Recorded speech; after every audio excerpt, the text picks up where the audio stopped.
Welcome to Street Power.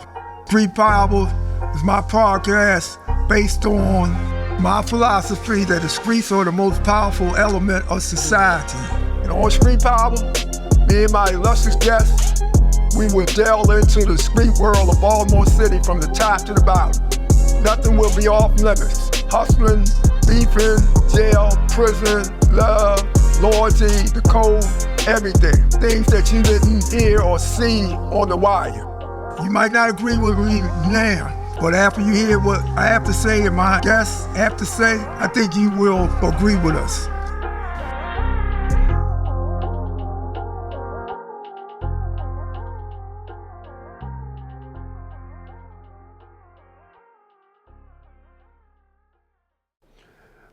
Today, I have in the studio with me, we're going to be tapping up my brother Umar right here. Used to be known as Mike, but you probably wouldn't want to know him when he was Mike. He's Umar now, you know. So we're also waiting on my brother Rennie, who should be joining us at any moment. He's probably with a girl, you know. He's probably with a girl, that's why he's here, but I ain't gonna call no names out. Oh, here he is right here. Walaikum salam. What's up? Hey, I'm wonderful. How you doing? Yeah. Yeah, we got Rennie in the studio. Peace and love, brother. Yeah. I'm gonna get right to you, Mike. Umar, I'm gonna get right to it. You just came home recently. Came home, 9 months ago. Yeah. You still adjusting to the streets? Absolutely. Yeah, tell us a little bit about your journey and all that in the beginning. I did. I went in at 15. Did 32 years, 9 months. 15? Yeah, 15 years old. Yeah. Yeah, I was 15 going on 40. So. Oh, okay. Okay. Yeah, and my stint through the state penal system in the feds. So. We're in Maryland, right? Maryland, yeah. Yeah. From the Maryland system, went to the feds. So went to New Jersey, from Jersey State to the feds. So how long you do in the state, Maryland? 12 years in the state. Yeah. I went out of state, yeah, and the rest of it was made out. You got put out of the states already. Yeah. What was that about? This moving too fast, man. I was like a rebel without a cause. Oh yeah. He wasn't them things. Okay.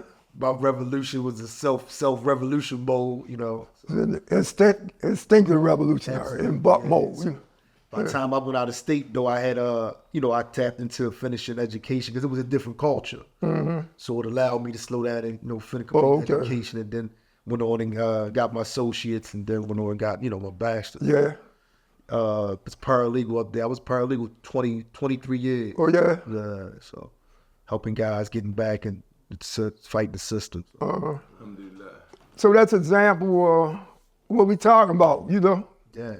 on this podcast, Street Power, You was a jailhouse lawyer, huh? Jailhouse How lawyer. let's do it. Exactly.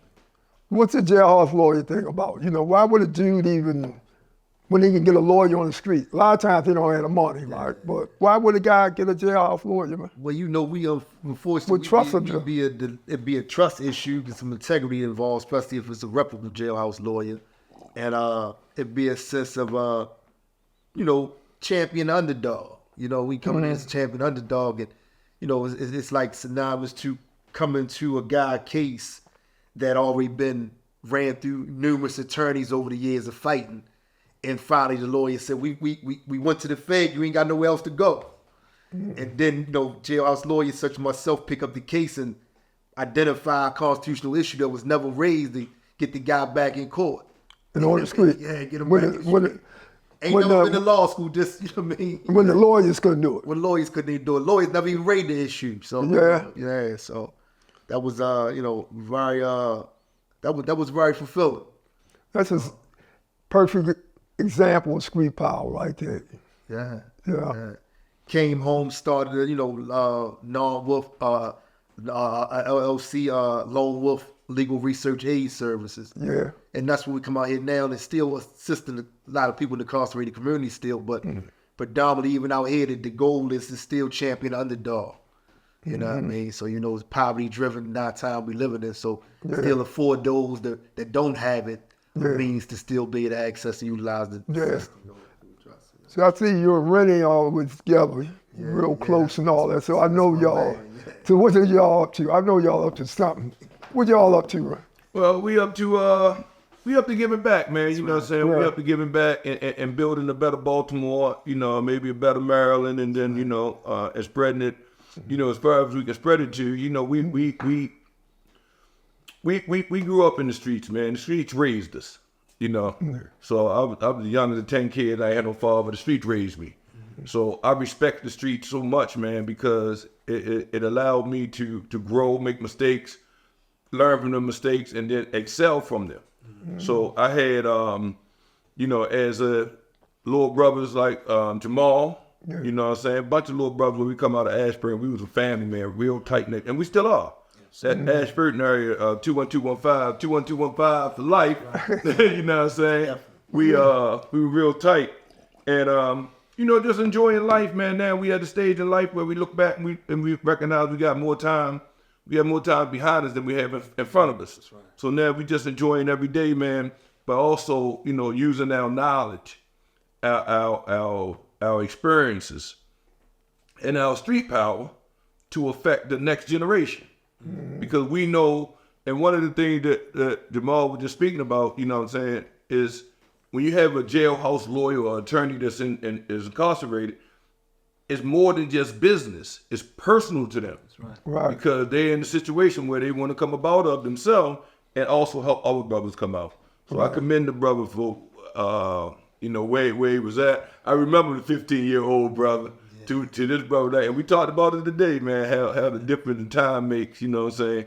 So all praise to God. That's right. Jailhouse lawyers done got more people out of jail, prison, that's doing time than lawyers, mainstream lawyers have. I would recommend that the brothers who fighting charges now look into legal aid from brothers who've been in the system. Because the lawyers had never been in the system. They only know the system from the outside. Right. So the brothers who've been in the system, they know it from the inside and the outside. So I would encourage a brother to at least have a conversation with a brother with a legal aid background, because it's going to be more personal. Jailhouse lawyers, like you say, it's personal. They want to get you out of jail. Exactly. They want to free you from jail because they know how it is to be in jail. It's not about how much money they can make off you. And it's just a personal they might have a bond with you. Absolutely. They feel good about getting you out. It's not even the money. I know, matter of fact, I got some help. I got out of jail back in the state, back in the days, I gave back, 10 years. And the initial impulse to start the case came from a jailhouse lawyer. They did the groundwork. Before they could finish, they sent me somewhere else. I got up with some more jailhouse lawyers. They did the paperwork, and I ended up getting a reversal. Otherwise I would have had to do another 5 years before, so. I came a double threat to the system when I became knowledgeable of the law and studied it. So I became, the threat was when I took on, also I mastered the civil litigation as well. So I was lawsuit filing, assisting others filing lawsuits. That's when I became a bribe. Is that why they threw you out the stage? Threw me out, yeah. I was trying to, in the process at that time, when I left, I was in the process of trying to shut the Supermax down. Yeah. Which they wound up doing anyway because of the torture. They call that pushing paper. Yeah, exactly. They call you paper push. Yeah. They call me a legal troublemaker. Yeah. Right. Oh, they don't like that. Much more powerful, much more threat to them. Yeah, they don't like that. They don't like that. I remember the old man, Haywood. Yeah. Haywood Williams. He had the same last name now. And well known. He made the circuit. He was not only known Baltimore, Virginia, New York, among all the hustles. Yeah, definitely.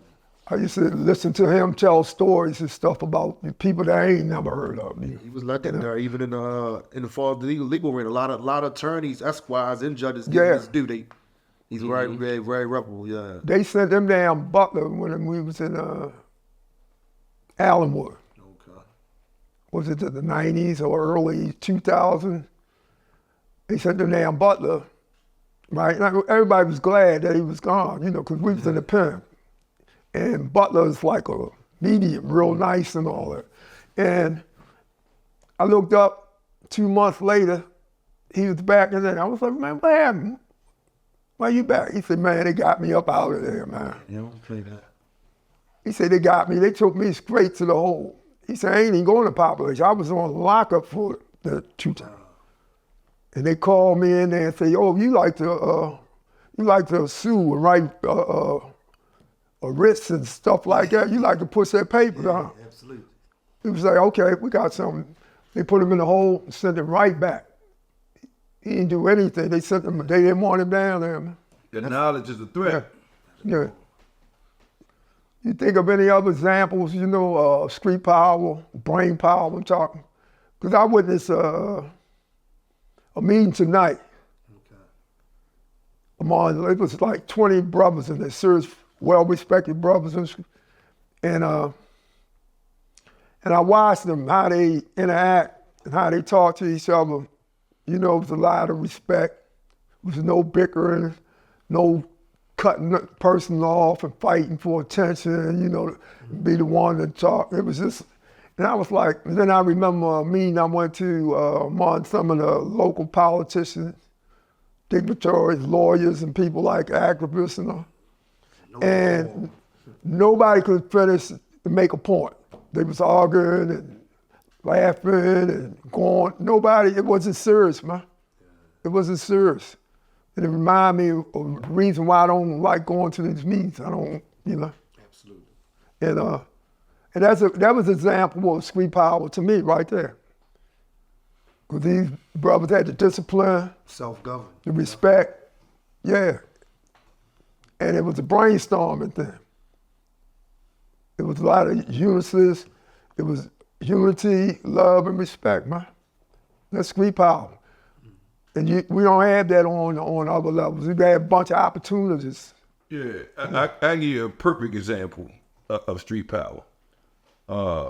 Saturday, I was at the CIAA game. Mm-hmm. And there was a lot of dignitaries there, a lot of stiff suits. And you didn't get me there, but go ahead. Yeah, a lot of stiff suits. I didn't get myself there, you know what I'm saying? Shout out to Captain Pugh, she took me down there and had a good time.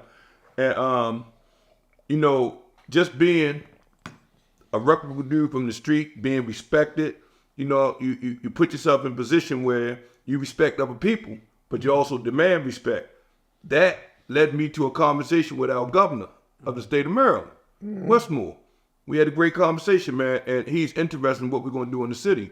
And that's all based upon street power. The effect how we, as the brothers, are able to affect different conversation in the community because they know the powers that be know they cannot control the city without us. They know it. They need us to control the city. You know what I'm saying? I say it on a regular basis, and I say it all the time. We are the talent. All we got to do is recognize with the street power that we have, who we are, how we move, we got to be in that mindset. I'd say we are the power, too. We are the power. That's right, because the power comes from the talent. Absolutely. I think the streets is the most creative element of society. Without a question. You look at almost any profession or any field, or industry, and you'll find like the origins go back to the streets. Numbers, the music business, the casinos and all that. Actually, Las Vegas was founded by a gangster street, Bugsy Siegel. It was the desert before he came through there. Mm-hmm. He seen all the military soldiers and all that. He knew they had to go somewhere.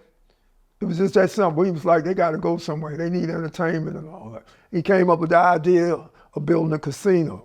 I forgot the name of the first one. What was the name of the first one? The Sands. Pink Flamingo. Pink Flamingo, that's what it was. Yeah. Yeah. Mm-hmm. And from there, it sprouted into this big vehement that it is today. Damn near $1 trillion industry. Yeah. So when you put it in perspective, right, when you think about industry and you think about budgets and government and municipalities, the streets survive with no budget. You know, they have there's nothing designated to the streets but the streets. So the streets had to survive without it. You know, you look at colleges, they get government money, jobs, they get government money. The streets don't get no government money. The government take the money from the streets. That's you know right. what I'm saying? That's and right. that funds a lot of the different businesses that we know today. That's so true. The streets, as we say, man, the streets is the power. We just need to learn how to harness that power and make that power work for the streets. Right. And we're not trying to glorify the streets or anything like that. If anything, we're trying to de-glorify the streets. But we're just trying to make the people aware that they could be so much more. They ain't got to be in the streets. When they make up their mind to do something, they can be anything. And ain't nobody can compete with them. But we bring the spirits, we bring the toughness that other people don't have. You know? I know for me personally, if I could sue for false advertisement, I would. You know what I mean? Because it was a hoax. It wasn't that 32 I did. You know what I mean? Absolutely. At all, you know. But I didn't even get it. It was actually acquired the conversation that came with us. So it was a hoax. I wish I could definitely sue for false advertisement. Yeah. But I also think we ought to speak about the diversity of the streets. We talk about the streets. We're not just talking about hustling, you know what I'm saying, illegally. You know what I'm saying? When you see guys, Arabs with the fruit on the creativity market. Creativity market. I ain't seen none of that in a long time. Since I was a kid, they still doing that. Absolutely, they still doing it. Yeah, Oh, Arabs yeah? are still out there. I ain't seen that one. Not only the Arab, you see the guys walking around selling socks and colognes. Oh and yeah, I stuff. seen that. That's street business. power. Yeah, sure. That's entrepreneurship. They set up That's shop. the core. Yeah, they set up shop. You know, they don't let storefront stop them. I can't afford a storefront. You know. Absolutely. They don't have no overhead. You know, some of them don't even want it. You know, and I can understand that too because they ain't got to pay no taxes. You're underground. You got an underground economy. You know. Absolutely. But the underground economy funds so many different resources and different things to help out the greater and large economy. Right. You know, and again, the greater and large economy don't support that at all. Right. But the underground, the street economy supports a large economy heavily. Yeah. You know, so when we think about the economics of the city, probably 40% of the money is being turned over. It's being turned over in the streets. Some illegally. Right. Eventually we want to get the brothers to understand that the street power, you don't have to use that. Right. You use your wits, you know what I'm saying? You got other talents, and you'll bring them talents forth. Right. And we as a community can invest in them talents. If you save your money, you can do that. If you're spending your money, you're gonna have to keep doing what you're doing. Right. But if you save your money and all that, you can do something else. Just don't throw it away. It's too you're paying too costly, to get that money and all that. You're putting your life on the line, your freedom on the line, everything on the line. You're gonna lose your family. You lose everything a lot of times and all that. So it's not sensible, to just throw your money away. Because if you throw your money away, you're gonna keep playing the game and you're gonna lose eventually. I don't care how smart you are, how bold you are, whatever, you're gonna lose. How powerful you think you are, So another example was, I was thinking when he was talking, is the underground economy. Right. Oh yeah. I know I appreciate the underground economy, right? Because it helped me stretch my money. If I see a guy on the street selling soap, bars of soap, detergent or whatever, I'd rather buy from him than to go in Walmart or one of these places and all that, because I know I'm gonna get more for my money. I'm gonna get more for my money, and I can take that money and do something else with it, maybe go out on a date or something, But I know I appreciate it. Always did it. The whole the whole black neighborhood, you know, appreciate that, you know, the barbers and all. They can't wait until the hustlers come through with the clothes, because the hustlers going to enable them to style and dress and style that they would normally not be able to do on their salary or their income. Mm-hmm. You know? Absolutely. I mean, but you know, when we talk about the streets and we talk about street power, you know, a lot of time, you know, like the media make the streets like a taboo, like, oh, but you know, like I know, there's so much love in the streets, man, you know what I'm saying? There's so much love and there's so much, you know, camaraderie, you know what I'm saying? The brotherhood, you know what I'm saying, that comes off the street. It's a code. Yeah, absolutely. It's a code in the streets and all. We got the same code and all that, right? You don't cross a brother. You don't tell. Yeah. I mean, it happens and all that, but it's a penalty for, and it's not even a penalty. It's some man, you know, just values them virtues. They just value them virtues and all that. And then when you see somebody else that, you know, you embrace them and all. You know, you ain't alone by yourself and all. And that's the brotherhood, you know, that's developed from the streets, prison, which is an extension of the streets. And I don't advise nobody go to jail, but if you go to jail, don't waste no time. Learn from it. Turn to use it as a plus, a pro for you. You know? Yeah, exactly. Turn it to university, your own university. Yeah, but you know, we want to create a culture where they can get the same growth and development out here without going to school.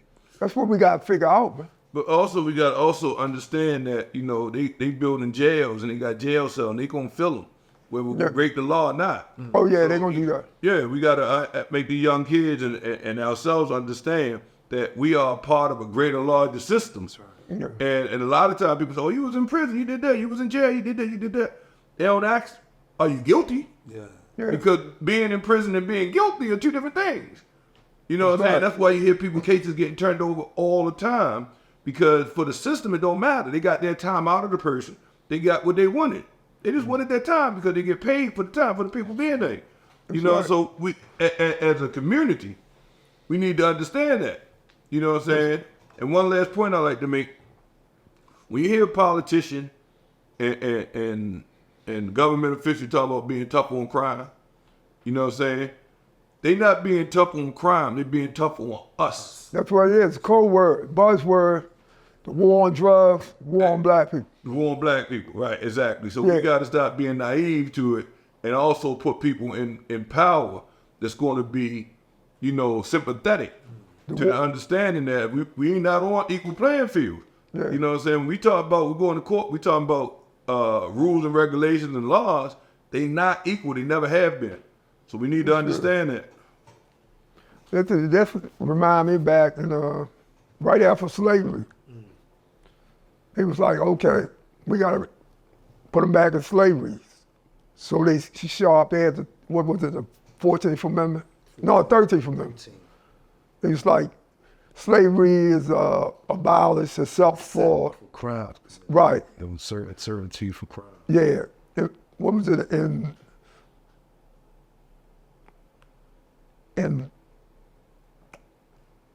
involuntary servitude. I'm trying to think of exact words. Except upon conviction of a crime, you know. So they seen that immediately. They was like, oh, that's it. That's the way to get it. Oh yeah, look, he's still on the apple off the tree and all that, you know. Lock his ass up, you know. You on a chain gang for 18 months. And then you gotta, they fine you for like $1,000. You know, $1,000 is like $1 million back then, you know. Right. So you ain't never gonna get out of it off the chain. Yeah, the system is set up like you said. You know, the overseer, officers. Like Chris said, we went from overseers to officers. So the mindset of the system has not changed.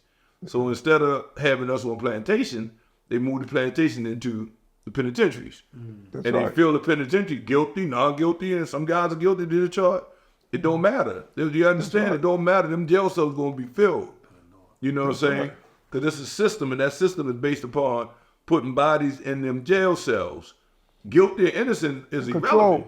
And then it's like once you get convicted, become a felon, even when you come home, you disenfranchised. You know? Absolutely. You somebody they can legally discriminate against. You can't live in this neighborhood. You can't live here or there.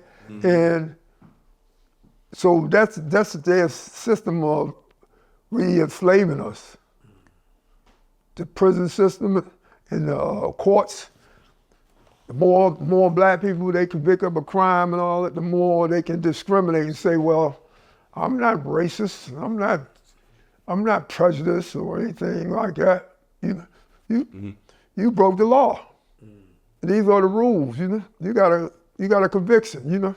So it makes it hard for you to get a job. And if you can't get a job, then, and a lot of guys are not, you can get a job at Burger King, working on a soda truck, but a lot of guys are not going to settle for that out of life. Yeah, the law of that, you know, that dollar, the law of that dollar is powerful, man, you know. So, you know, and as we know, as Muslims, you know, we understand that it's a much greater cause. Sure. You know what I'm saying? Yeah. We don't know nobody that's 2,000 years old. You know what I'm saying? So we know people who, history shows people have been dead for 2,000 years. So you're going to be, this is a short journey that we're here on this here, you know. So we want to prepare ourselves and we want our youth to understand that. Numbers, you know, numbers are very important. Definitely. Yeah. So, we talking about street power. Umar, can you think of any other example of the creativity from the street? This marketing and things like that, as far as like he was saying about the guy that go wholesale, the guy that comes around with the comments such as the socks or clothing, hygiene, household items that makes it affordable for, you know, the average working man or working woman, average Joe, so to speak, so can afford. And it also brings a generational, but accumulation of extra wealth into the neighborhood, because who knows, they use that towards other stuff, towards the kids that need stuff for school, things for that households and things of that. So it's definitely something that's it's entrepreneurship on a whole nother level, broader than with corporate America's offers. Yeah, that's the underground. I don't think I'm the only one to appreciate, you know, the street hustlers, the vendors and marketers, boosters, and I do, and that's why I try to support them every time they come around. If I can, they buy, selling something. I try to buy or see a guy out there trying to sell sodas. You know, he ain't breaking the laws. He took some money he had, a few dollars maybe, and bought some warm sodas, got him an ice chest, standing on the highway in the intersection selling sodas. I don't make not one, I just buy to support, you know. I noticed, like, since I've been home, that the city is more looser in terms of enforcing the vending laws and all than it was in the past. One time, you strictly had to have a license. Yeah, well, they'll find you, run you lock you up. But now it looks like, I see so many of them out there, I know they don't have a vendor's license. Yeah. You know? Well, I'll tell you another example of street power, and I'm kind of fighting it right now, you know what I'm saying? But at the end of the day, it's a part of our culture, and that's graffiti. You see some beautiful artwork, man, as you move through the city. You know what I'm saying? Of course, this place is on other people's businesses, and that's a problem because, you know, they talk about. Oh, yeah, you had that problem yourself. North Avenue for being a victim of being vandalized. They just want the money. They don't care. They just want the money, absolutely. Yeah.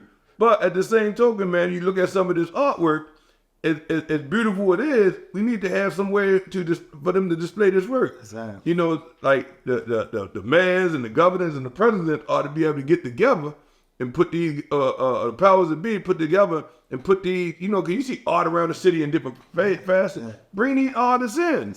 Right. You know, bring them off the street. Let them stop tagging buildings and let them be in some type of marketing program or something. Because there's some beautiful art out there on that wall, man. See. And they risk being caught and being caught by the police and the business owners. Yeah. And they still able to perfect that beautiful art, you know. So as much as I hate it, you know what I'm saying, and I had to deal with it on my property. I respect the fact that it's part of the street power, it's part of the culture. That's true. That's true. They call them outlaw artists. Especially like in New York. Back in the days when I go up there, it's like trains everywhere. The whole train. I remember seeing the guy on 95, on I-95 up in New Jersey, the guy up on the sign, right? Up on the green sign, tagging it. And we seen him up there tagging the sign. I was like, it's a pound of law. If you fall, Yeah, he done up. you're done. He done. But the risk that he was willing to take to get his art out. So, To express itself. Express itself. Yeah. Yeah. So it's like, it's a scale, you know what I'm saying? Like, you know, I like to see him put it somewhere else. Even painting streets. Paint the artwork on the streets. It don't affect the building owners, and your art probably lasts longer. You know, like they got Graffiti Alley over North Avenue. God saying You give a whole city of taggers a 2-block alley. They tag that up in no time. Now it's finished. Now they gotta go back out and display the artwork. So we need to, you know, just organize that a little better. But the street power and the artists from the street power show us some magnificent, beautiful paintings on a regular basis. talent. We got the talent. We are the talent. They got the spirit because they won't be stopped. Yeah, no matter They what. take, like you say, they taking a risk with their life and all. Right. Get up on a scaffold and to paint something. I ain't doing it, I'll tell you that, but you gotta respect that. I also like to shout out my dirt bike riders. You know, people don't like yeah. Talent. They did me some talented guys. They got some man. legends in there. You know, I gotta only read about them. You know, Right. They had them out there when I was out in the '80s and all that. But they was out in the fields, the dirt fields and all Right. that. They had special places. It wasn't like riding through the city like they doing come there. through- But oh, if the man, city want to get them off the street, build them a dirt bike park for them to ride that, yeah. park, right. And then you can come down on them because they got a spot to ride. So you got to go to that dirt bike park. But they could probably pick up sponsors, man. They'd be able to compete with some of them guys, man. Because these guys is talent, man. yeah, these guys are riding on the street, risking being hit man. by cars with the town. With them guys, man, our counterparts out there, like you say, on the field. You know what I'm saying? Where they got the field, they got the gear, they got the nice bikes, but they can't do nothing with these kids, man, the way they can ride the bikes. I see them doing that thing. When I see them, I just shout them out, man. That's street power. Yeah, the way they be doing the wheelies and all that, Right. spinning around with them bikes and it ought to be organized into some type of racing sport. Right. I mean, they do race motorcycles, but I'm talking about the creative way. You know, like basketball and one. That's another example. Right. Went mainstream for a minute. Is it still current or? I don't know what. I haven't heard about it in a minute, yeah. Yeah. But you know, when they pull them advertising dollars, when that thing get good and right and everybody, you know, they pull them advertising dollars out of it and they shut it down because they don't want us to get too big. Sure. And they are the opposite of the street power. Yeah. People don't know breakdancing is now being added to the Olympics. Oh, yeah. Yeah, that's street power. Yeah, that's Yeah. street power, absolutely. The culture of us, you know, like everybody, man, I was in Memphis, right? And I went to a jazz club in Memphis. Matter of fact, I went to a whole bunch of them.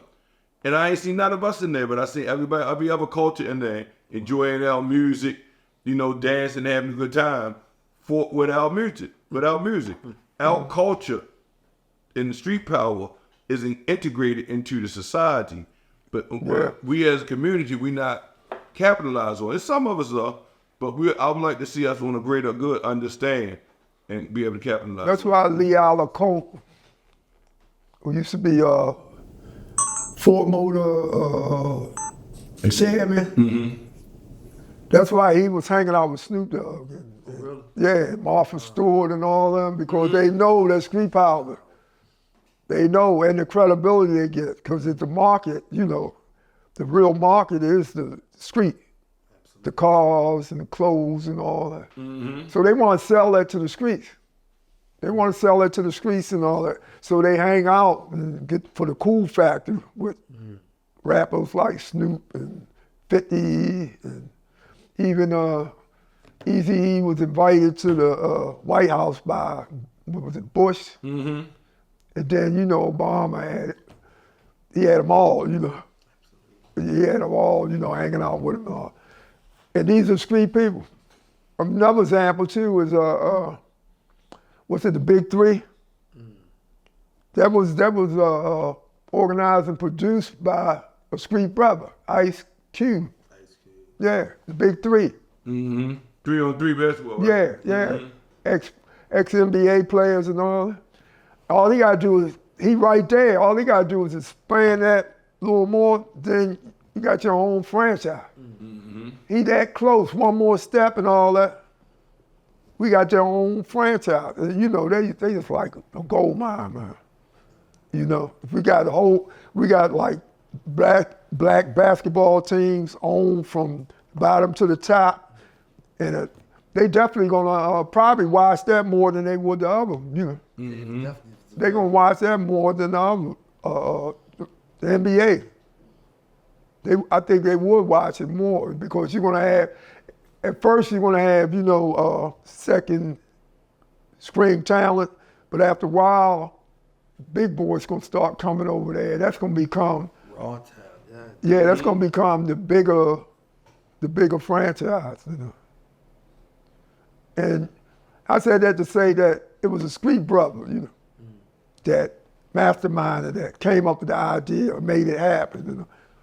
Because Ice Cube is definitely a street brother, come up off the streets. Mm-hmm. Absolutely. Yeah. And you can really hear it in the music, man, you know what I'm saying, guys who come from there, because you can hear it in there. Yeah. Some guys are trying to, you know, implement the passion for the street, and it just ain't there, and it comes across in the music. And take 50 in the movie industry or television industry and all that, right? He got one of the hottest shows on TV. Mm-hmm. What is it? Power and what is it? Ghost. You know, yeah, he got one of the powerful TV series on there. And he's from the street, all the way from the streets and all that. So when a guy from the streets and all that make up his mind to do something, you know, the sky's the limit. And I think we didn't break that down until we say from the streets. A lot of people think we say you from the streets, like you homeless on the street, you know. What we saying is we just value. Right. We value the community where we come from. We value our friends and our loved ones in such a way. But some of us do. And then some of us value chasing that dollar. Mm. And what our goal is to try to make them understand that, you know, that chasing that dollar where it's going to lead you to. You know what I'm saying? You're chasing it the wrong way. And there's opportunities out here for you to chase that money the right way. And if we support each other in the community where we're supposed to, you know what I mean? That street power will rise, man, and we'll change this whole city. Right. If we stop competing against each other, come together, it's a lot easier, you know? Absolutely. You try to do something by yourself, it's hard, you know? But when you got help, people willing to help you, you know, I mean, it's easy. Right. It's easy. What you trying to do? I'm trying to do this. Okay, I'm gonna help you with it. It's easy. Instead of what you trying to do, nigga, you can't do that. They ain't gonna let you do that. I'm doing it, nigga. Why you want to do it? You know, that type of mentality. We gotta eradicate that mentality. It changes, like, you know. That reminds me of something that I read, right? and for true transparency, I also wrote it. You know. Yeah. But I said, imagine, you know, a real dude saying, I'm off today, but I'll be real again tomorrow. Yeah. You know what I'm saying? Right. The good thing about being a real dude from the street, you can't cut it off. Ain't no off switch. It's broke. Yeah, that's right. Yeah, you know. So we understand that from the streets that it's constant, yeah. It's daily, it's hourly, it's second, it's ticking every second. But we accept the challenge because we love the community, man, you know what I'm saying? Some more, you know, well-known, illustrious street dudes that rose from the streets to fame and power. You got Malcolm Man, Don King. Rock. Yeah. Charles. Yeah. A lot of them. I mean, you can name a whole gang of them, you know. Absolutely. That started out in the street and did extremely well. The Rockefellers, the Kennedys. Oh yeah, them too. Yeah. Oh yeah. Yeah. Yeah. So we're trying to point out the lesson is don't let where you are today, you know, stop you, get you depressed or whatever. You can just, really it's a advantage actually when you don't have anything. You can move faster, but when you got a lot of things, then you're on the defense. So you stagnate, you know. Your whole concern is to maintain what you have, you know, which is hard as hell to do, especially in corporate America, you know. They take a bite out you every time. I'm facing like about 5 traffic tickets now. You know. They threaten, you know, to devour me, you know, put me in jail, take everything I got, you know, if I don't pay them and all that, you know. So they all the speed cameras in the city. And then you ride through the county, you can ride for a mile and a half, and you don't see the street cameras. So, yeah, you know, you can speed, you do whatever you want to do. You break some records and everything. It ain't for safety. Yeah. You know, on the highway to nowhere, or Franklin James, that's a major route. People take it to work, right?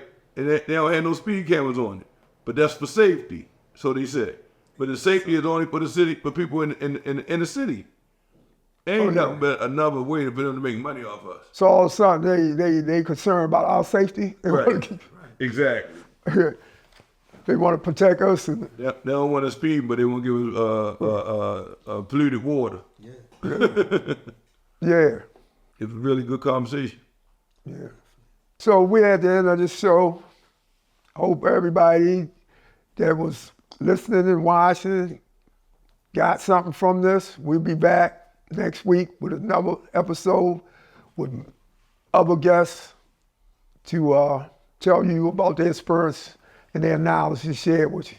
Yeah, Umar, we at the end of the session and all that. You like to talk about the Lone Wolf thing a little more, you mentioned. Legal research aid service. It's an avenue for the, like I said, for champion of the underdog in this, in society, just be able to access the courts or just challenge injustice.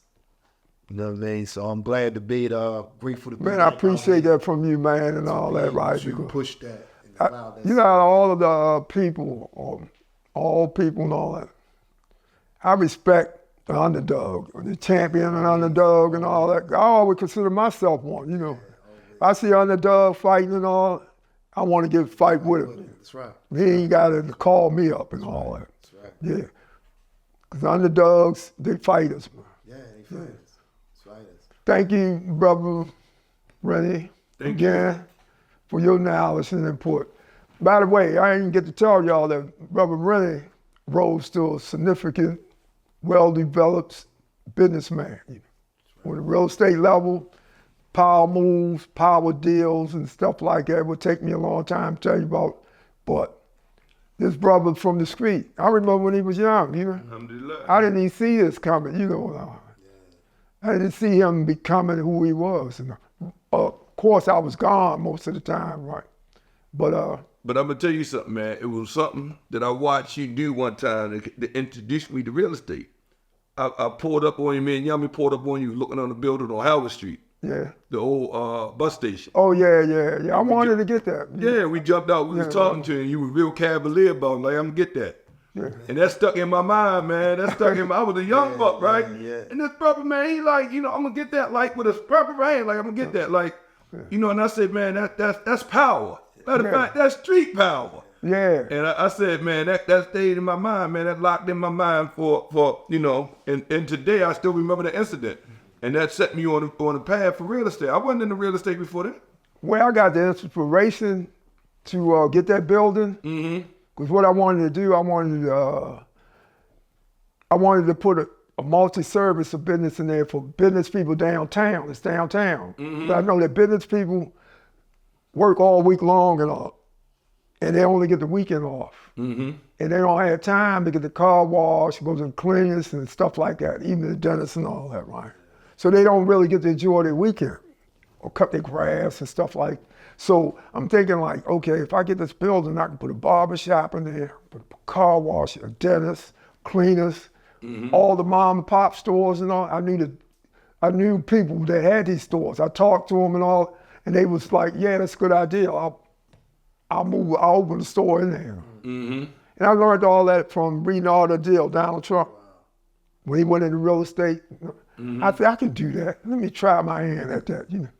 And so I think that what we're saying is, and as I just said, that story is a perfect example of how we have to pay attention of the influence, because like your experience influenced me. You know what I'm saying? I'm glad I was able to do that. And that's a power. I ain't know it, but I'm. All praise to God. You know what I'm saying? So I try to look at that and try to make sure that my influence and your character, your behavior, people are watching. Young folks are watching, so you want to make sure you give them something that they could. So I gathered from that is that we should be on our best behavior at all times, because we never know who's watching. Absolutely. That's why I tried to wear suits and stuff back then and all that. It's like, why you wearing a suit and all that? Everybody rocking up chains and fur coats and all. Because I know the children was watching. And all. Absolutely. Yeah, I ain't really want them to follow in my footsteps and be a drug dealer. Right. You know? Because I know they can be something else. They can be something way greater than a drug dealer. We think a drug dealer is great because they make some fast money and it's visible and all that. But it's people making a whole gang out of money and all. And they laughing at us like, look at them. Right. And then they got it set up where they can get the money right back. We working for them. Right. The thing is to make the money, but it's also to keep the money. That's true. That's the That's the hardest thing. Making it might be easier than keeping it, you know. So. Exactly. But anyway, we at the end of the thing. We can go on forever, chopping it up about street power and all that. I appreciate you coming out. Thank you, man. Appreciate the experience and the welcome, man. And definitely my brother here. Absolutely. Ryan. Absolutely. Peace and love, my brothers. We out. We out.